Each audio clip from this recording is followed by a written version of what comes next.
Bom dia, irmãos. Graça e paz da parte de nosso Senhor e Salvador Jesus Cristo. Aqui estamos para mais uma EBD online, pela graça de Deus.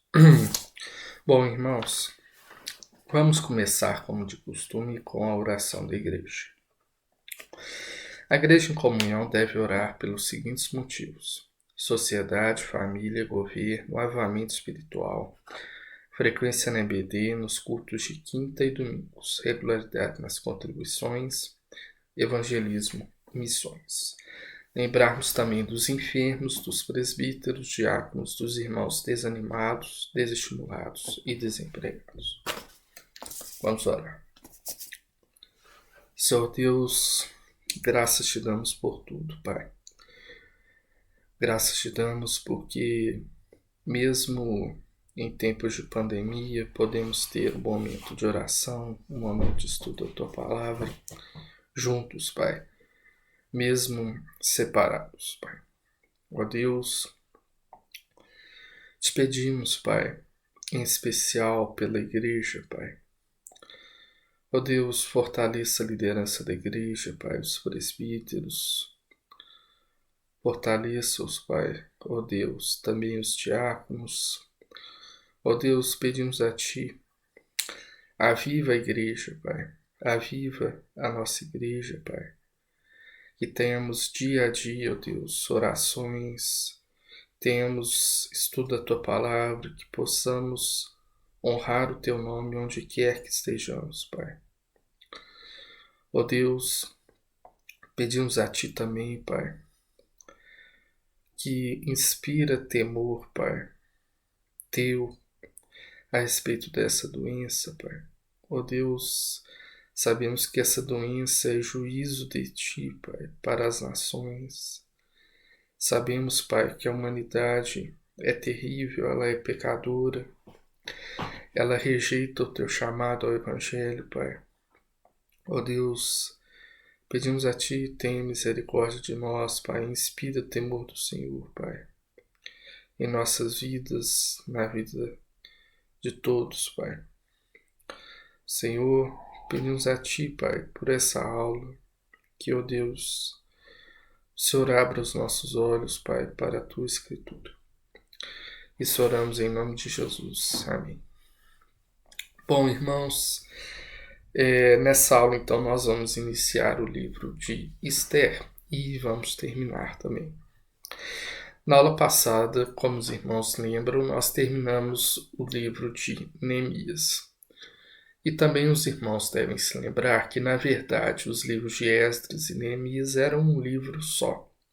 Espero que, quando os irmãos assistiram à aula, e quando os irmãos leram os livros, que agora são separados, os irmãos perceberam que, na verdade, são narrativas contínuas. O livro de Esdras e o livro de Neemias são narrativas contínuas. Eles eram um livro só antes da tradução para o latim, no século IV depois de Cristo. Vimos nesse livro, o livro de Esdras e Neemias, a história do regresso do povo escolhido de Deus para a terra que Deus havia dado a eles nos tempos de Josué. Nós vimos que, recapitulando toda a história, o povo de Israel fica escravo no Egito. Deus liberta o povo dessa escravidão do Egito. O povo sai, peregrina no deserto, murmura contra Deus que havia feito todos aqueles sinais, aberto o Mar Vermelho. Então o povo murmura, o povo passa 40 anos, Deus mesmo assim dá a terra através da liderança de Josué. O povo habita na terra, vem o período de juízes que o povo não foi fiel ao Senhor. O povo pede um rei em Samuel. Deus dá o povo ao rei, mesmo sabendo que era uma desobediência ao Senhor. O povo estava dizendo que o rei era humano, o rei não era Deus. Deus dá um rei ao povo. Depois o povo é rebelde, como nós vimos em Reis e em Crônicas, e isso claramente resulta no exílio. O povo não foi fiel ao Senhor, e as consequências nós vimos. Deus havia sido claro com a nação em Deuteronômio. Ele estabeleceu bênçãos da relação entre Deus e o povo, ou seja, bênçãos do pacto entre Deus e o povo, bênçãos pactuais caso a nação obedecesse aos preceitos. E Deus estabeleceu maldições, ou seja, punições caso o povo não obedecesse aos preceitos do pacto. O Deus havia sido claro com o povo. O povo foi para o exílio como clara desobediência a Deus e agora retorna. Vimos que foram 3 os grupos que retornaram a Jerusalém. O de Zorobabel, o primeiro, o de Esdras, o segundo, e o de Neemias, o terceiro. O livro de Esther, que vamos iniciar agora, ele faz uma regressão no tempo em relação a Neemias.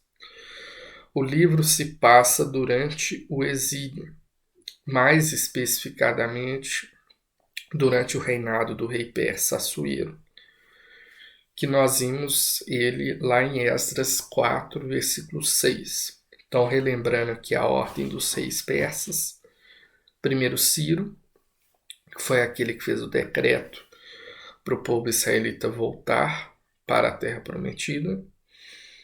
Depois nós vimos o rei Assuero, depois de Assuero nós vimos Artaxerxes, e depois nós vimos o rei Dário. Então Ciro, Assuero, Artaxerxes, que foi aquele que Esdras regressou no início do seu reinado e Neemias regressou no final do seu reinado, e Dário, aquele que permitiu que a reconstrução fosse finalizada, a reconstrução do templo.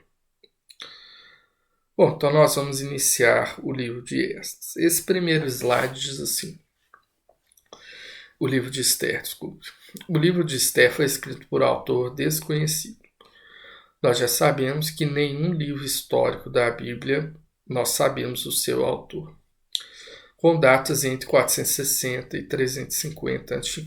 Nós temos essas datas aí bem aproximadas, porque o livro foi escrito depois dos acontecimentos que ele narra, como é dito claramente, como pode ser claramente observado na leitura do livro. E também ele terminou de ser escrito até o domínio persa na história mundial. Então nós temos essa data aí, entre 460 e 350 a.C. O propósito diz assim: estabelecer a festa de Purim como um memorial pelo livramento que Deus concedeu ao seu povo e como um lembrete para que permanecessem fiéis a Ele mesmo quando estivessem vivendo sob pressão. Bom, então, logicamente, a festa de Purim foi estabelecida como comemoração para a nação de Israel por causa dos eventos narrados no livro de Esther. E esses eventos foram exatamente isso: o livramento dado por Deus para o seu povo que habitava longe de sua terra e debaixo do domínio de uma nação estrangeira. Esse foi o livramento que Deus concedeu ao seu povo no livro de Esther. Essa segunda parte do propósito ressalta a palavra lembrete. O livro servia como uma memória, era um lembrete para que o povo não se desviasse, mesmo se estivesse vivendo em circunstâncias adversas. Foi um grande exemplo para o povo de Israel naqueles dias. Em toda a história de Israel, mesmo sob domínio estrangeiro e sob ameaça de serem exterminados, Deus é a favor do seu povo, como nós veremos no livro de Esther. Bom, iniciando então o livro de Esther propriamente dito, nós temos esse primeiro bloco, um bloco introdutório. E assim, antes de iniciarmos o livro, é interessante notar que o livro de Esther é singular. Ele é diferente dos outros. Nós podemos citar vários motivos para isso, mas Um deles é, assim, sensacional. Sensacional no sentido de desperta muita curiosidade e muita atenção para a gente. Em nenhum momento do livro de Esther o nome de Deus é citado. Em nenhum momento do livro de Esther. Por isso, o livro de Esther é o livro mais incomum, é o livro mais diferente do Antigo Testamento. E esse livro, então, e nós vamos, à medida da aula, vamos mostrar, então, qual é a utilidade do livro de Esther na Bíblia. O livro se inicia, então, com uma introdução ao contexto histórico do que se passa. Bom, espero que os irmãos aí já estejam com as Bíblias apostas aí no livro de Esther. Bom, irmãos, o primeiro capítulo se inicia com a convocação de um banquete por parte do rei Assuero, da Pérsia. O rei convidou todos os governadores e nobres do Império Persa para uma grande festa no Palácio Real, na cidade de Suzã. Os irmãos devem lembrar da cidade de Suzã da aula do livro de Neemias, Então, essa cidadela aí de Suzã era a sede do Império Persa, sede do Palácio Real Persa.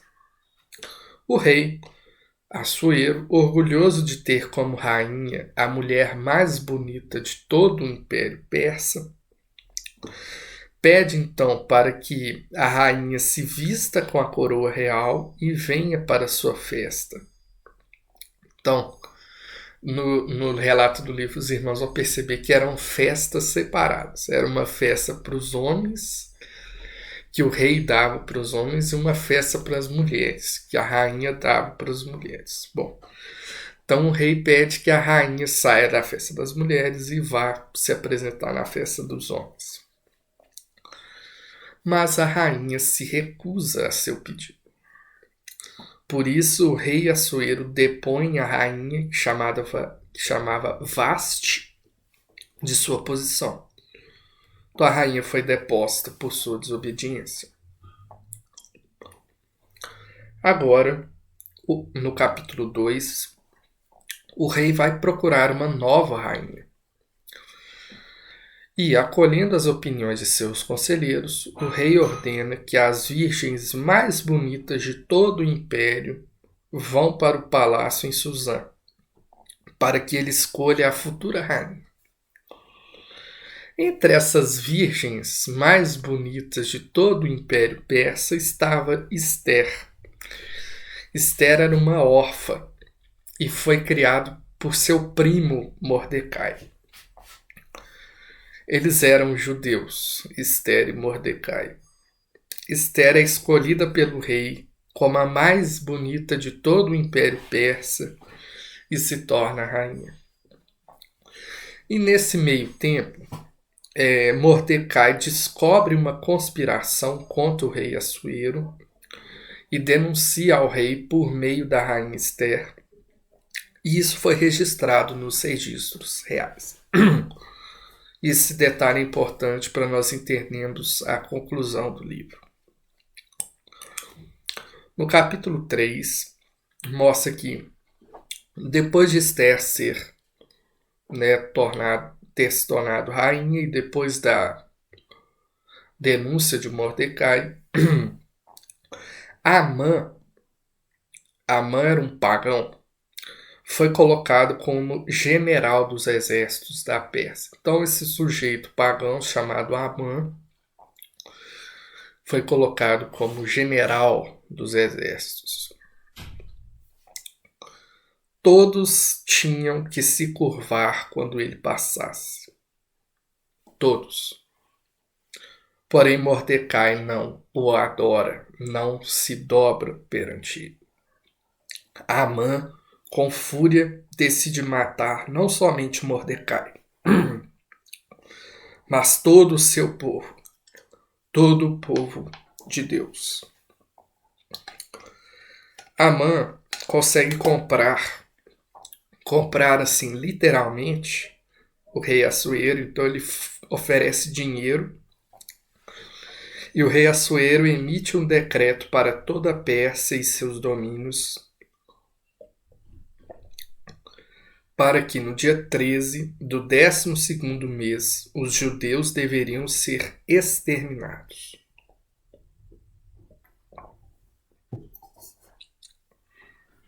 O rei Assuero, então, comprado por Amã, faz esse decreto. No dia 13 do 12º mês, os judeus deveriam ser exterminados. Isso aconteceu, esse decreto foi assinado no primeiro mês do ano. Então, daqui a 12 meses, o povo judeu deveria ser exterminado. Bom, esse foi o primeiro bloco introdutório para nós sabermos da contexto histórico de que se trata essa situação. Bom, o segundo bloco vai narrar o conflito entre Amã e Mordecai. Mordecai, no capítulo 4, ao saber de tudo o que aconteceu e do decreto real, se entristeceu muito e saiu de pano de saco pela cidade e foi à porta do palácio. Então nós sabemos que se vestir de pano de saco na antiguidade era um sinal de luto, um sinal de extremo luto. Esther, ao ver seu primo pela janela, Mordecai, manda os eunucos. Os eunucos eram os funcionários da rainha, né, os que cuidavam do harém do rei, para saberem o que havia ocorrido com Mordecai. E Mordecai conta tudo o que aconteceu. Ele pede que Esther use de sua posição de rainha para salvar o povo judeu. Esther responde então no versículo 11 do capítulo 4.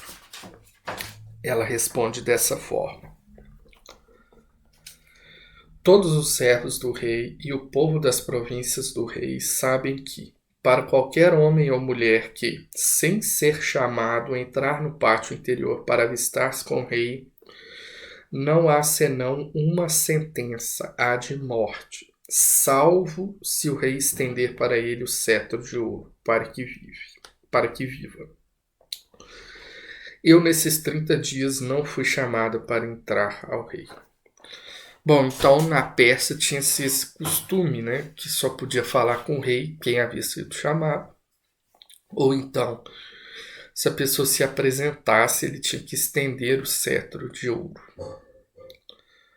Bom, Mordecai vai encorajar Esther e ela pede que todo o povo judeu orasse e jejuasse em favor de sua situação.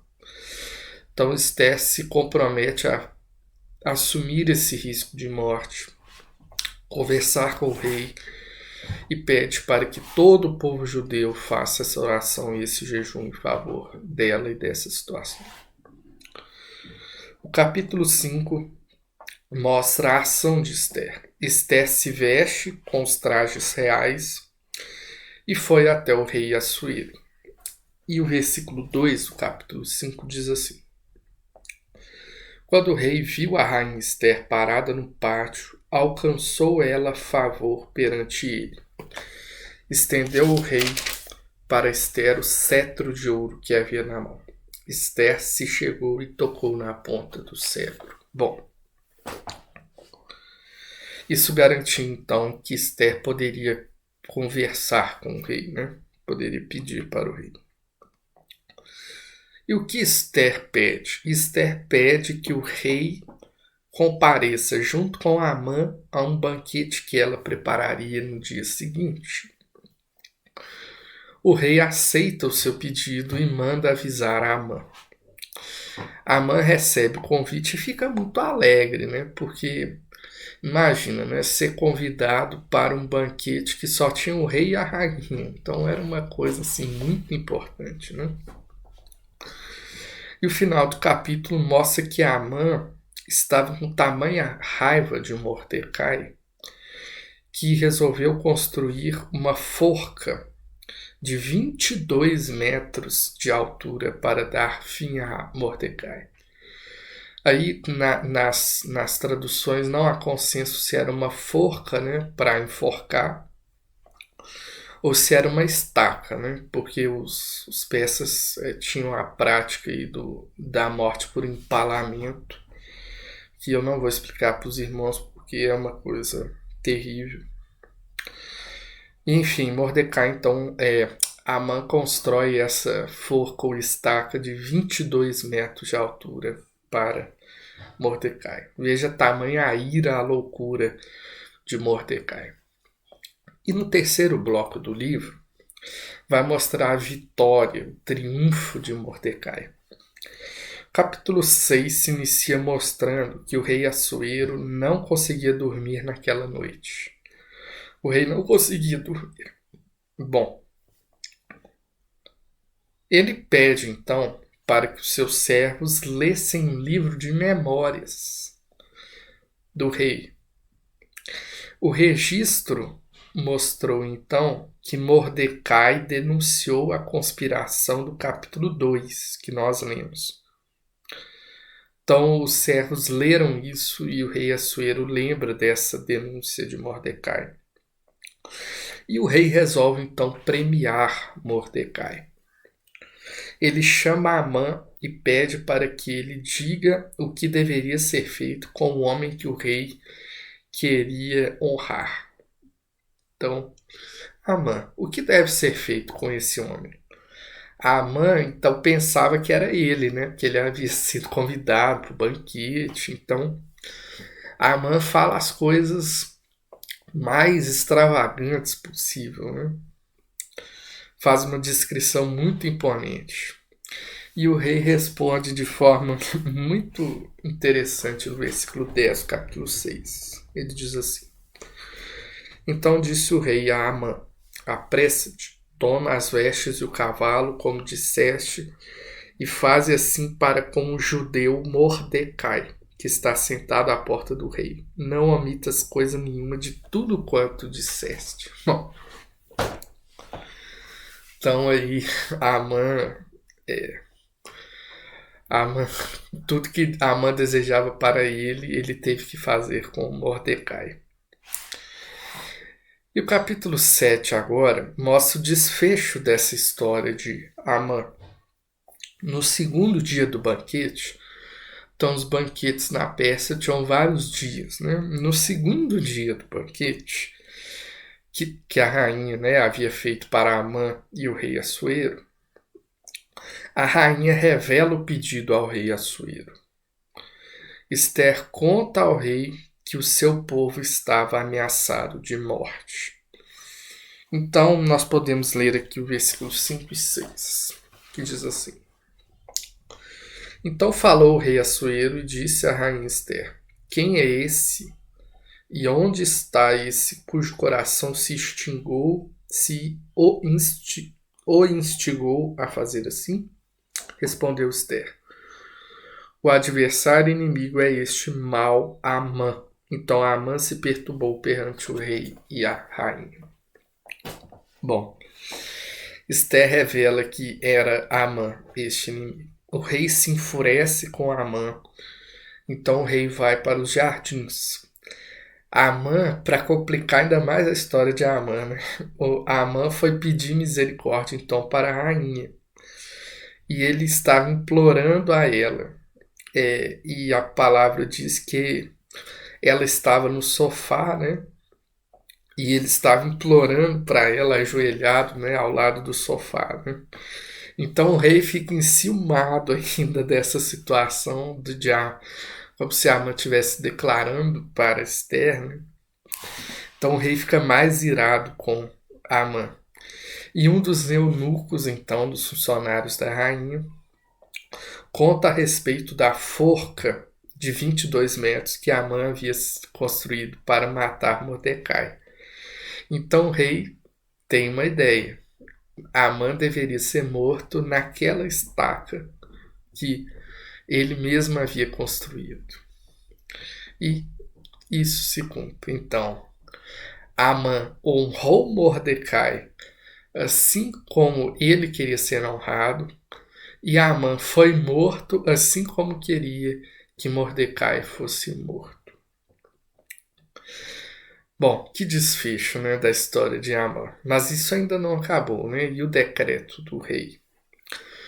O último capítulo, então, mostra esse segundo decreto.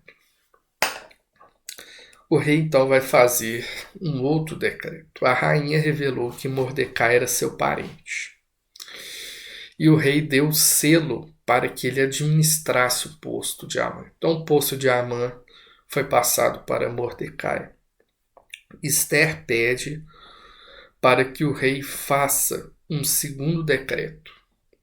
E o rei faz um segundo decreto. Esse decreto, esse segundo decreto, autoriza os judeus a resistirem aos ataques que sofreriam. Por que ele não fez um decreto anulando outro decreto, para não ter guerra? Porque os decretos do rei não podiam ser anulados naquela época. Então,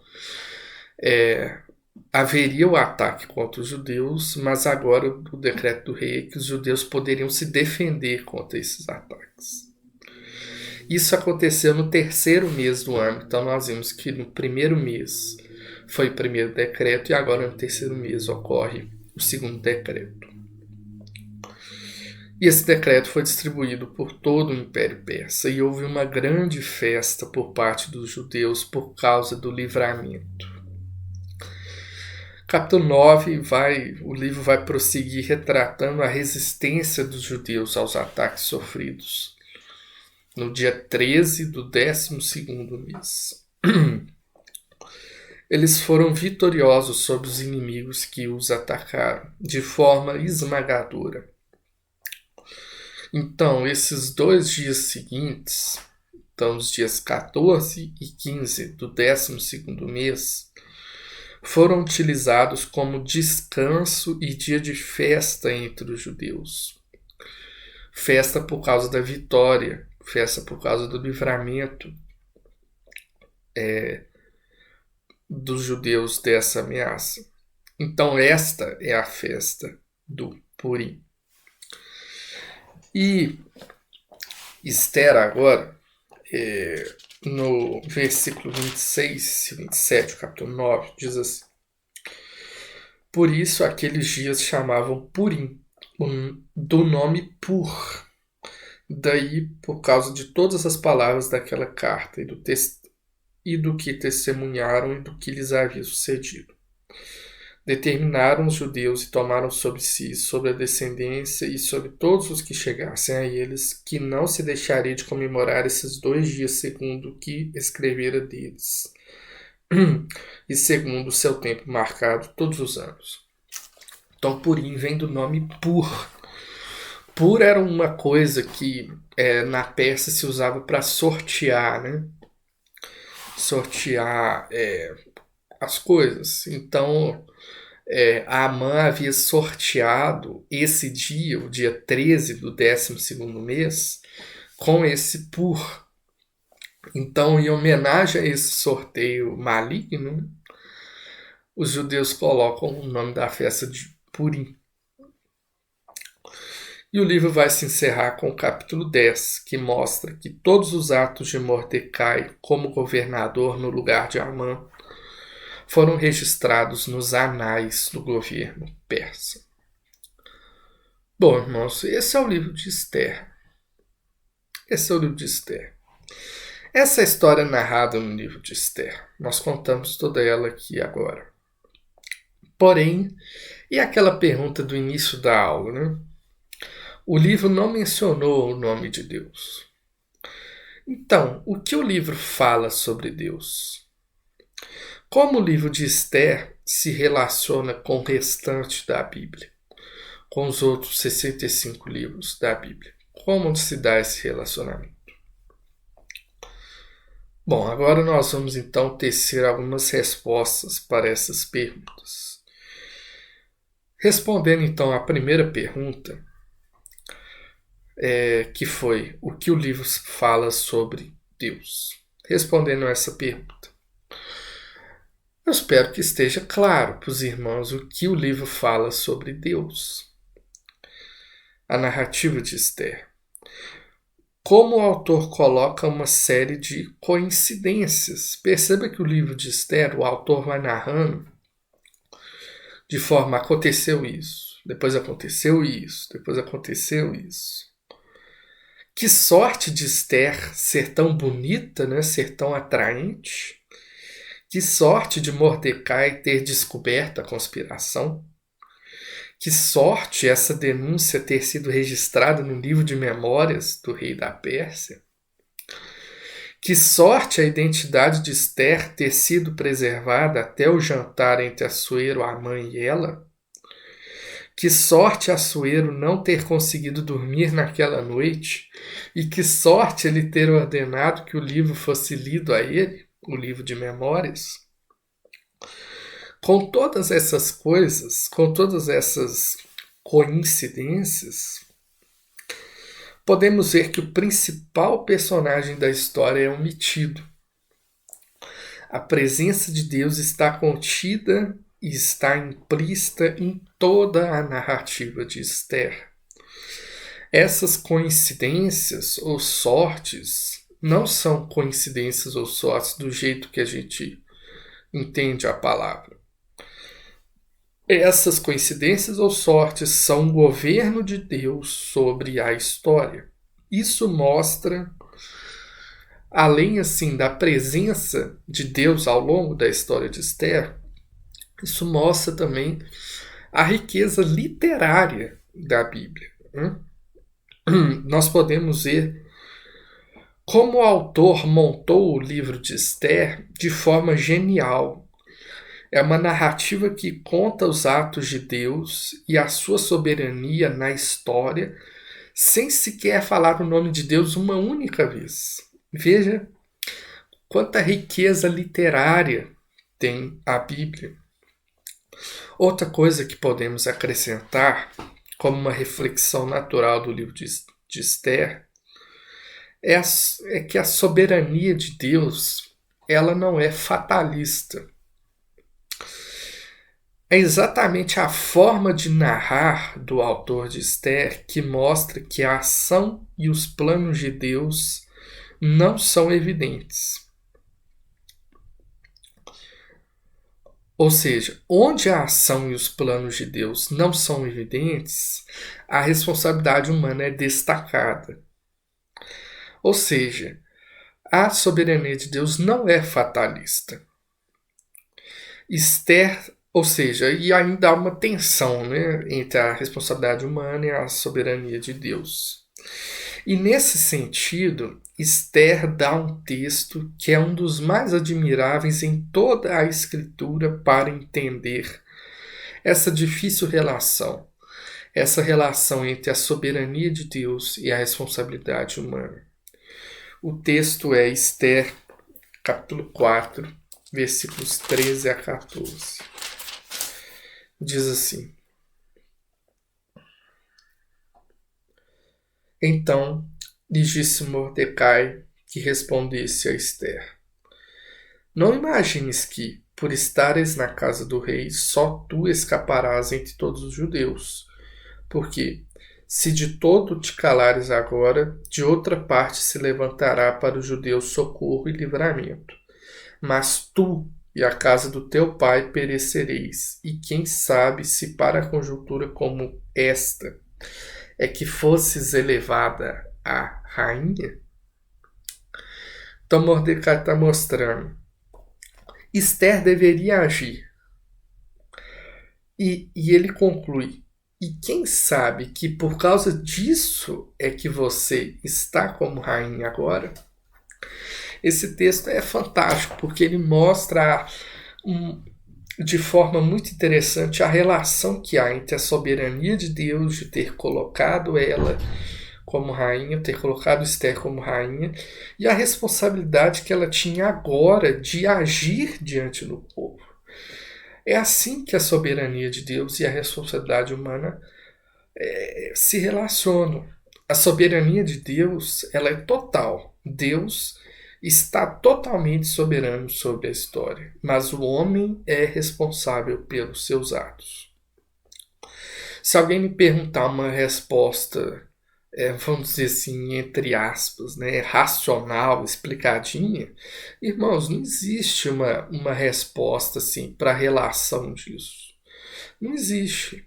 Não existe como conciliar essas duas coisas com a nossa mente humana, com a nossa mente limitada, com a nossa mente pequena.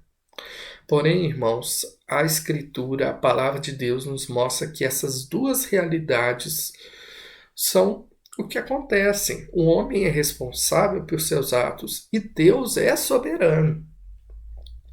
A Bíblia mostra esses dois lados. E é isso que acontece.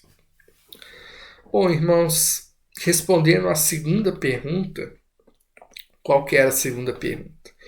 Como o livro de Esther se relaciona com o restante da Bíblia? Respondendo essa segunda pergunta, o livro de Esther está, sim, grandemente conectado com os demais eventos da história bíblica, da história da redenção, da história da salvação. A relação entre o servo de Deus e o mundo é tratado largamente no livro.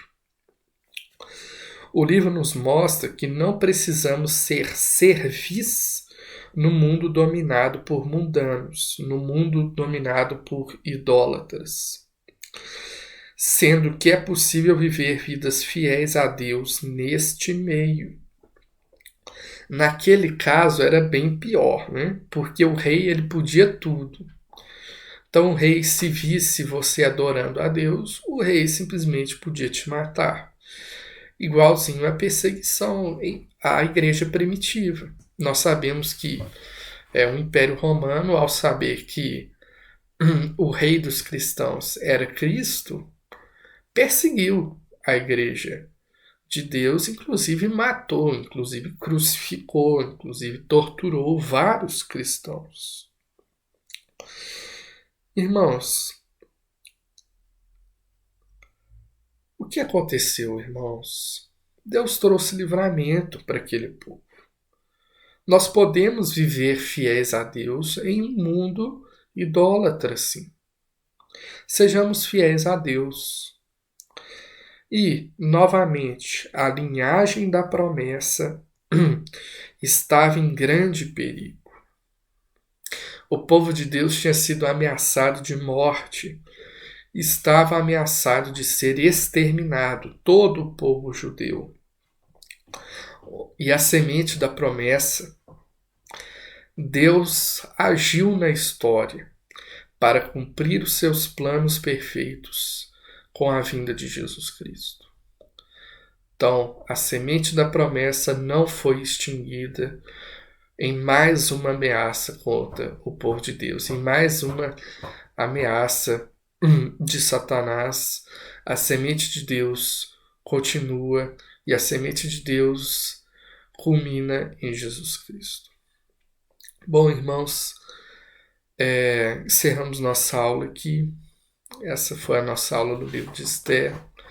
Espero que os irmãos tenham achado interessante, né, o livro de Esther. É um livro que é quase que uma novela, né, muito semelhante ao livro de Ruth, né, que é quase que uma novela, né, uma série de acontecimentos sucessivos, com clímax, né, com enredo. Então é uma narrativa muito gostosa de ler e que, apesar de não ter o nome de Deus, tem muita coisa a respeito da teologia, a respeito do conhecimento de Deus que nós podemos extrair. Bom, irmãos, fiquemos em paz, em oração, em nome de Jesus.